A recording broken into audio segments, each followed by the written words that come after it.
welcome to the 7th meeting of the committee in 2020. I'd like to remind members and the public to turn off their mobile phones, and any members using electronic devices to access committee papers should please ensure that they're turned to silent. We have apologies today from Gordon Lyndhurst, MSP. And our first item today is a declaration of interests. Can I welcome Oliver Mundell, MSP, to the committee and ask Oliver if he has any registrable interests that are relevant to the committee that he would like to declare? I have no interest to declare. Okay, thank you, Oliver. And I'd also like to take this opportunity to thank Alexander Stewart, MSP, and Donald Cameron, MSP, for their valuable contributions to the work of the committee. Agenda item 2 is consideration of the draft Census Scotland Order 2020. The committee will take evidence on the order, and I welcome to the meeting Fiona Hislop, Cabinet Secretary for Economy, Fair Work and Culture, Scott Matheson, Senior Principal Legal Officer with the Scottish Government, and Pete Whitehouse, Director of Statistical Services at the National Records of Scotland. Members should note that the order is laid under the affirmative procedure, which means the Parliament must approve it before the provisions can come into force. Following this agenda item, the committee will be invited at the next agenda item to consider the motion to approve the order. So I'd like to start by asking the Cabinet Secretary to make a short opening statement. Thank you, Convener. Today is another crucial milestone on the journey to Scotland's 2021 census. It is critical that we have legislation in place to support the taking of the census in March 2021, and your support is important to achieving this. Collecting data to enable the production of high-quality census outputs is a priority for National Records of Scotland. The census is the official count of every person and household in the country, and the only questionnaire of its kind to ask everyone the same questions at the same time. No other survey provides the range of information that the census does, and we can be very proud of the richness of the data that we hold. Work is being progressed to protect this valuable source of data. We must ensure that the 2021 census is secure and privacy is protected, with census records held securely and confidentially for 100 years. The census legislation enables us to achieve this, and I'm grateful to everyone involved in helping us reach this important milestone. I'm glad that the committee has engaged on the census order for a number of months now as part of the new informal engagement process. Whilst the sex question has dominated discussion, I am aware you have also thoroughly considered the draft census order over this time. As you'll be aware, there are some differences in the draft census order before you compared with the previous census order approved in 2010. The drafting of the order has taken account of previous census orders and also reflects changes to National Records of Scotland policy development and of their updated approach to the census. For example, the draft order reflects the proposed addition of new questions in the census for households and communal establishments on topics such as sexual orientation, transgender status and history, and on veterans. It also reflects the age limitations for certain questions to be asked. This draft order also includes clearer detail on which individuals are to be counted, where individuals are to be enumerated, and the properties to be enumerated. Whilst the 2021 census will be predominantly online, this does not change the basis of the order. I hope members will see that every effort has been made to ensure we have an appropriate order for Scotland's 2021 census. Finally, my letter to you on Monday of this week in response to the letter from the committee confirmed that subject to the census legislation being in force, the Registrar General will conduct a census that includes a binary sex question and supported by guidance based on self-identification. And I support this approach for Scotland's Census 2021. National Records of Scotland officials are currently considering how the supporting guidance can be updated to ensure that there is clarity on the purpose of the census and the data being gathered. And I'll update members once this work has been completed. Thank you very much, Cabinet Secretary.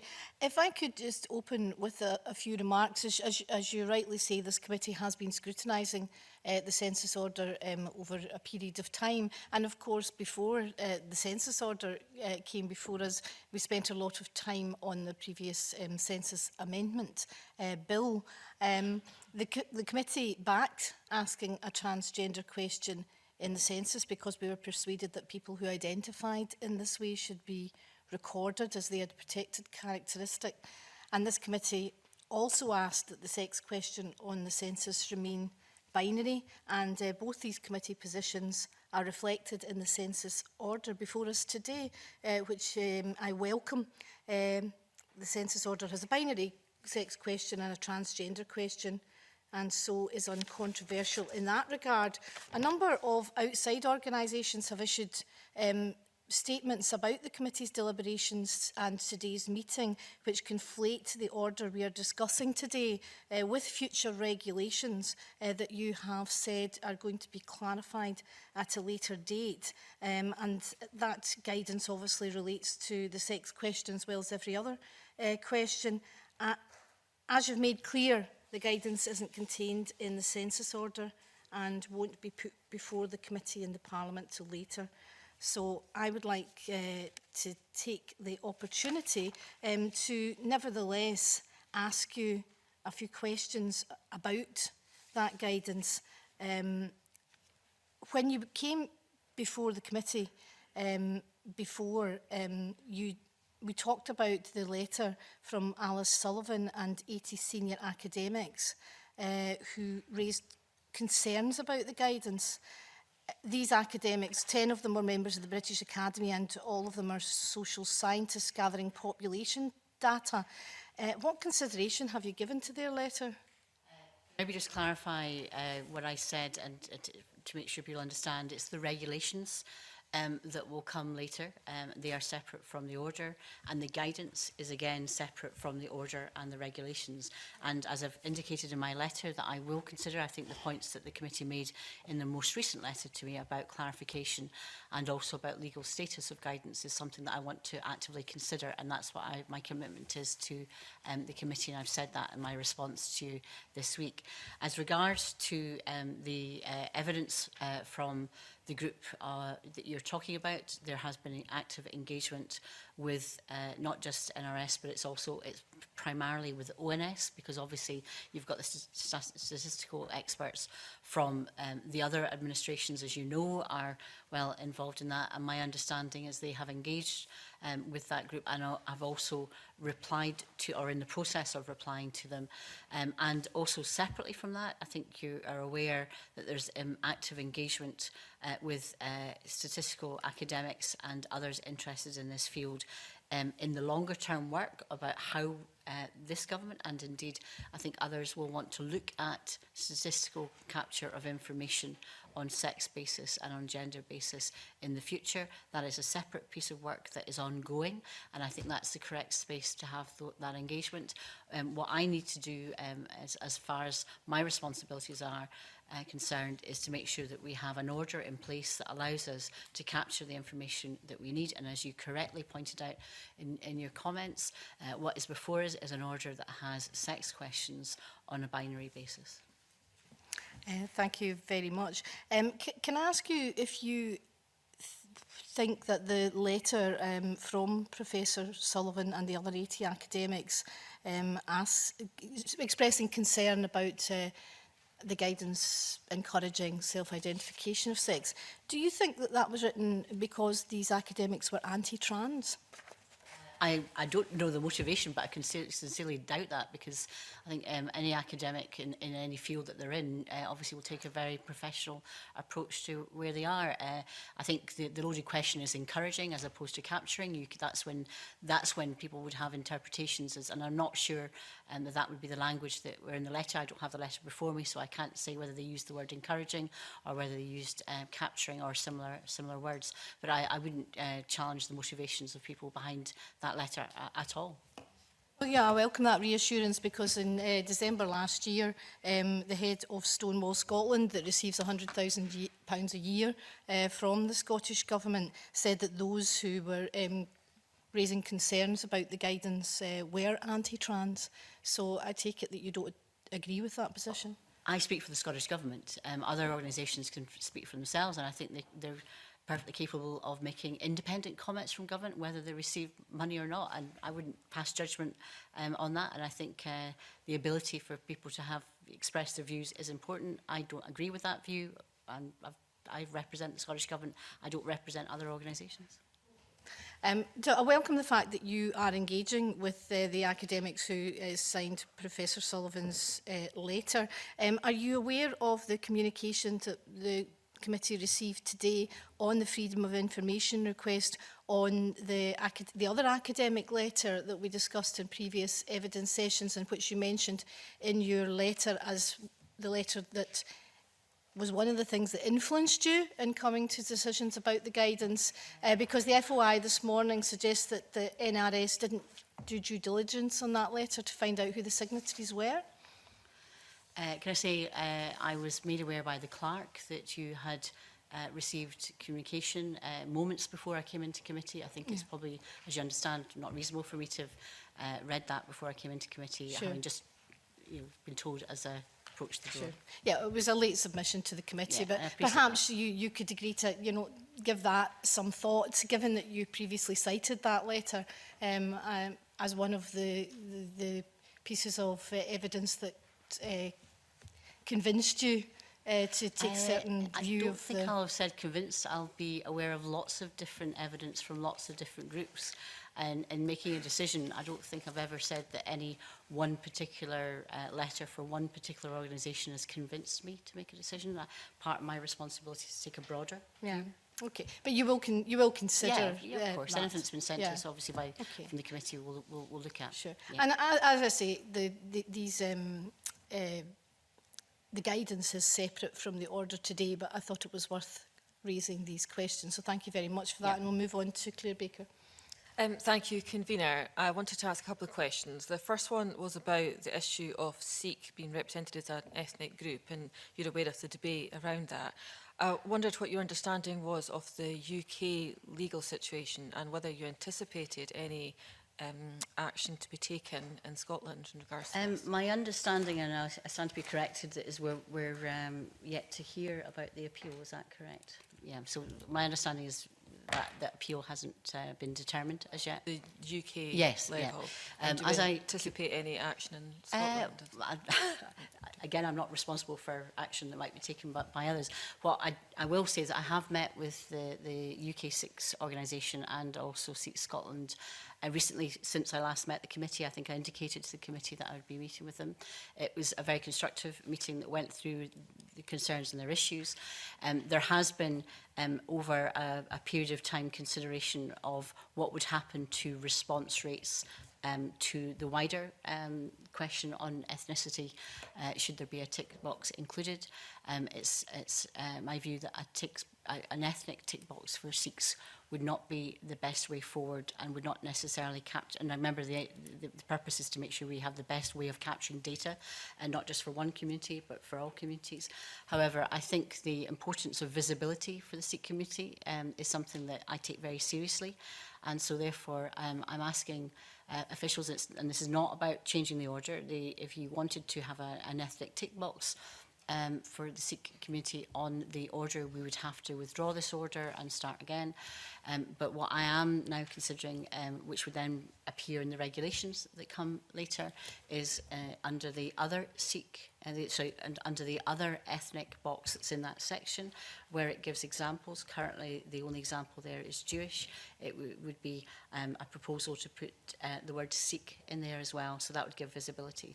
Now, I think I'd reassured the committee previously that not only would Sikh be captured under the religious question, but it would also be captured, there would be the ability to write in Sikh as part of the ethnic question. I think by actually having an example, where it says example, putting that word, I think should go some way to make sure that the Sikh community is visible in Scotland, and should start addressing some of the issues that the Sikh community had raised. Some of those issues are not actually about the census, and they're more wider. And I've also given commitment to work with Christina McKelvey, who is the Equality Minister, to make sure that the other issues are actively addressed as well.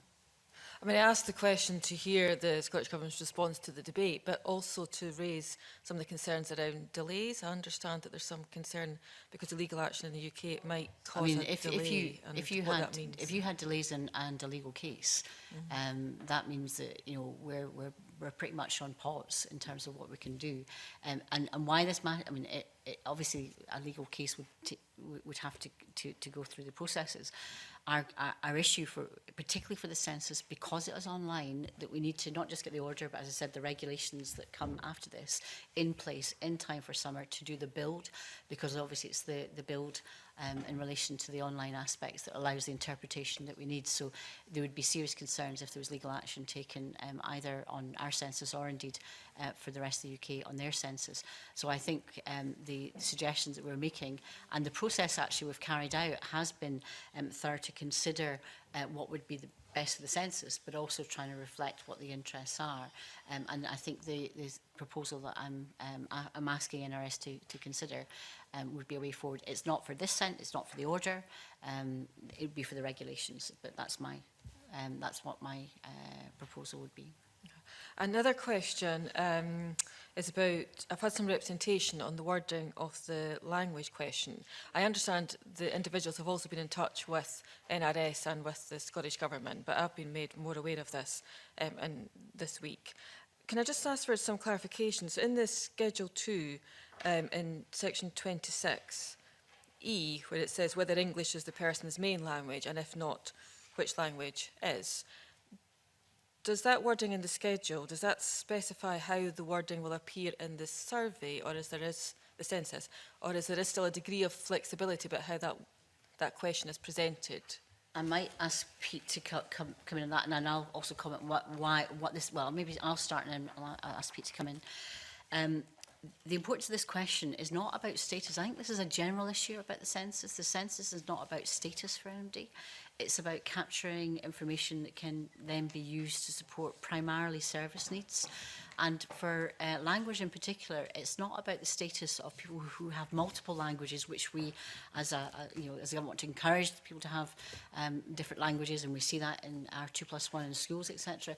It's actually to identify people who need support for English as a second language. And that's the primary driver for that question.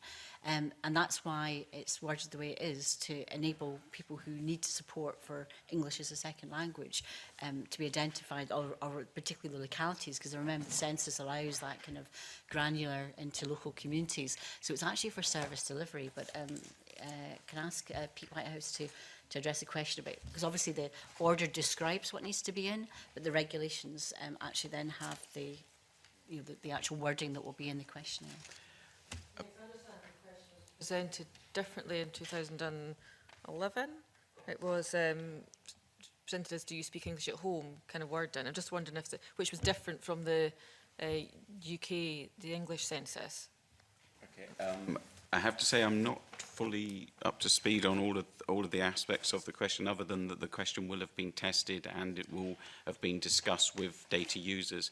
As the Cabinet Secretary says, the purpose of the question is to allow us, data users, to understand whether there is a service need, there is a need for services to be provided in something other than a particular main language. I think other questions have tried to ask different things in the past about different types of different languages that are spoken at home, or how different the range of languages that people speak. Those are gathered in other surveys. The purpose of the census and our understanding is that what this was doing is helping flag up where services needed to be in something perhaps other than English or in some other main language, so that those local service providers and others can then think about the approach they need to take to fully engage. So I think we are probably asking something different to what we'd previously asked. But I'll pass to Scott. If I could just come in on the point about the relationship between the order and the regulations, and therefore the question, and also just to pick up a point, I think you'd referred to paragraph 26 of Schedule 2.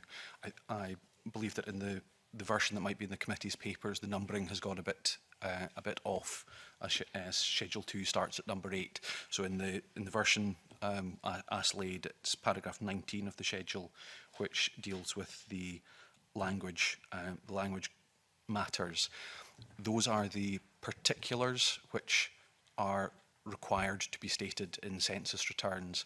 They will then get broken down into questions which will appear on the census form and on the online system for collection. That will be presented differently, and that will be a matter that we'll come to at the stage when the regulations are made and laid.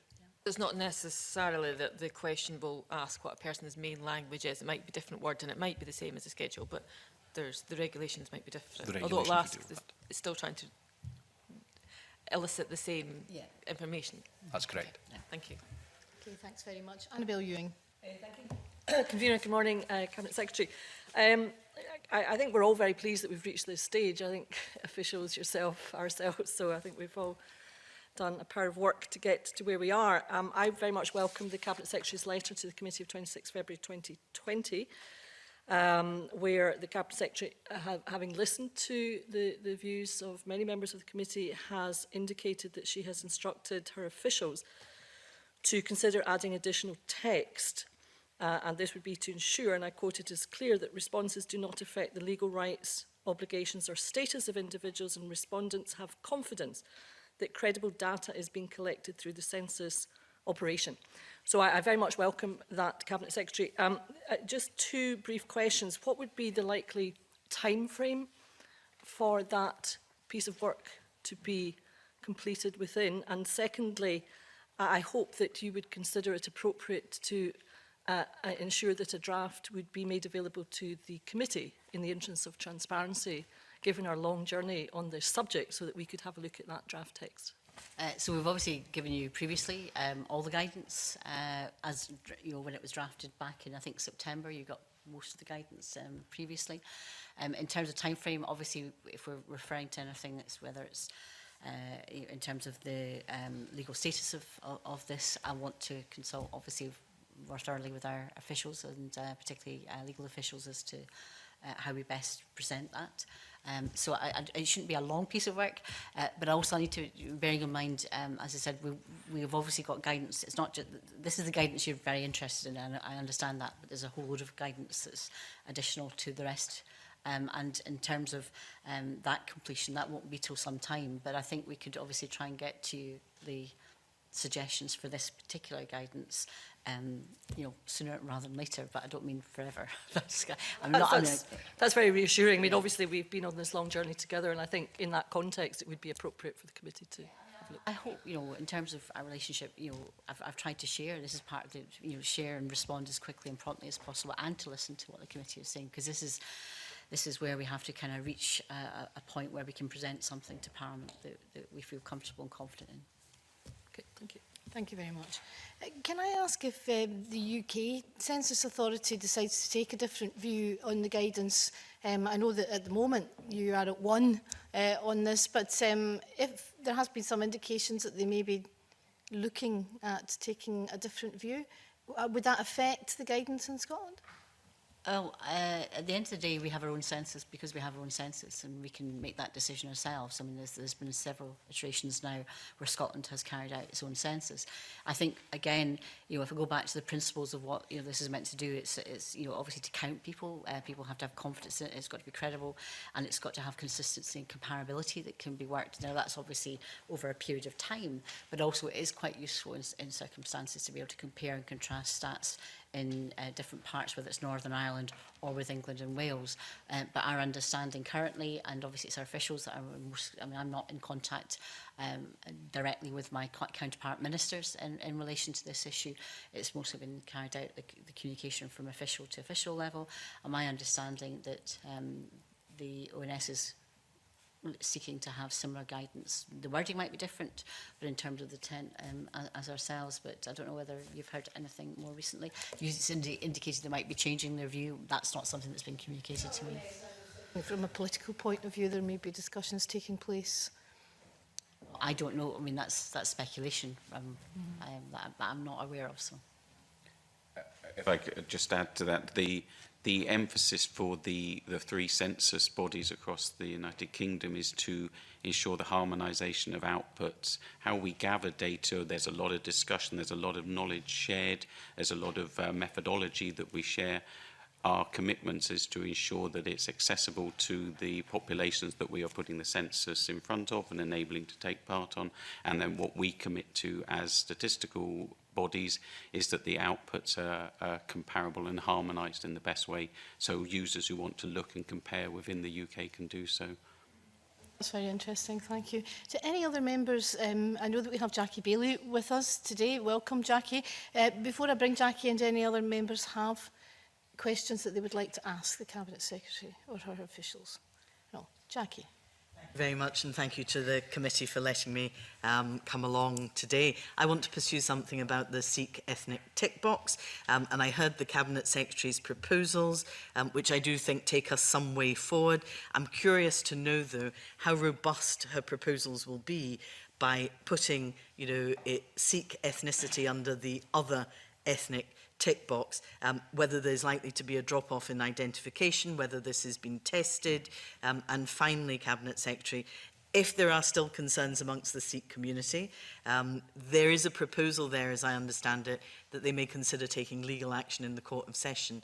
I suppose I want to test the balance of whether it would be quicker and better to withdraw and resubmit the order with a Sikh ethnic tick box, or to allow that court process to potentially proceed with the delays it would cause for the census. Well, that's also about handling what's the best response, and there is a case that legal action can do certain things, but it also can be counterproductive in certain ways in terms of what people are trying to achieve, and there's no indication as to whether a legal case by MD would be successful or otherwise. It would most certainly disrupt the process, and that can be used as a threat. I don't think that's a wise thing to do. I think that would be unfortunate if people were to pursue that purpose. We previously discussed at the committee, and I was asked by I think Stuart McMillan previously at the committee, the testing in relation to some of the issues. And actually that's one of the, because obviously this is not a new issue, it's been raised before, and in terms of the quality of the data received, and indeed the experience not of all Sikh respondents, but certainly in terms of the discussions, the focus groups, the different activity, it wasn't, there wasn't a single view as to what was preferable, and indeed some, my understanding is some of the Sikh community did not like having it in the ethnic area because they wanted it in the religious area. Now, this is what we're proposing is both. So it will be, and we would actually, in terms of the outputs, because it's outputs we want to deal with, we would be making sure that both the information in the religious question and indeed the write-in ethnic question would make sure that we're capturing as much as possible the Sikh community, because there will be some, as it's been explained, third, fourth generation Sikhs in this country who want to be able to make sure that they can answer under an ethnic area. Our original proposal was always that they could answer under the ethnic other and write in. What we're doing is making it more obvious to a wider, by putting the words in, that's where they can complete. So that's our approach. We think it's perfectly reasonable. It has been considered, and importantly, the process that has led us to this position has been considered, thoughtful, and based also on the conducting of discussions with the Sikh community themselves. But also remember, when the census is put together, it's not put together for one particular organisation or individual. It's got to be able to be answered well across the piece, and that's been part of our consideration as how do we maximise the, as I said, the count, but also the credibility and confidence in doing so. Okay, thank you, Convener. Thank you. Do any other members wish to come in? Okay, we can then move swiftly on to agenda item 3, which is formal consideration of the motion S5M 20742, calling for the Culture, Tourism, Europe and External Affairs Committee to recommend approval of the draft Census Scotland Order 2020. I invite the Cabinet Secretary to speak and to move this motion. I move the motion before the committee, and I think we've had a thorough consideration of the census order, and I appreciate the work of the committee over a long period of time and the diligence with which they've carried out their responsibilities, but I encourage the members to support the motion before the committee today. Thank you. Would any other members like to comment? The question is that motion S5M 20742 in the name of the Cabinet Secretary for Economy, Fair Work and Culture be approved. Are we all agreed? Yeah. That is agreed. The committee will report on this instrument in due course. And I would now like to suspend the committee to allow witnesses to leave the committee room.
This is in consideration of public petition PE 1721 by John Hanks on behalf of Friends of Geilston on National Tourism Strategy for Scotland and the role of the National Trust for Scotland.